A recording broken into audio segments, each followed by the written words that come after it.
Saya solat tapi tak rasa manis. Saya taubat dah. Saya cuba hayati bacaan. Tetapi tak manis juga. Saya takut akhirat nanti saya tidak ada nilai solat saya. Lama dah saya solat gini. Tapi rasa kosong. Macam mana ya? Baik. Dia semayang tapi tak rasa manis. Memanglah. Kerana kita bergelumang dengan benda-benda tawa.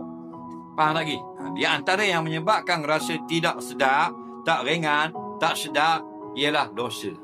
Jadi kalau kita rasa belum datang rasa manis, yang pertama mungkin dosa kita, yang kedua niat kita yang tidak benar, ataupun ibadat kita yang tidak sempurna. Maka perbaiki. Kita duk baiki ibadat masih tak rasa manis juga.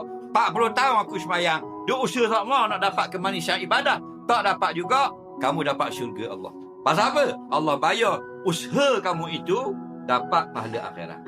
Kita berusaha nak dapat khusyuk, 70 tahun bermujahadah, cuba nak dapat khusyuk. Cobaan kamu itu berpahala di akhirat walaupun tak dapat khusyuk.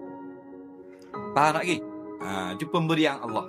Lepas tu kita sentiasa berikhtiar, berusaha. Lepas tu kena ingat sebelum daripada akad takbir, ya Allah, kurniakan kemanisan kepada aku sekali dalam ibadah ini. Kurniakan kepada aku khusyuk sekali ini dalam solatku ini. Bawa akad takbir, Allahu Akbar.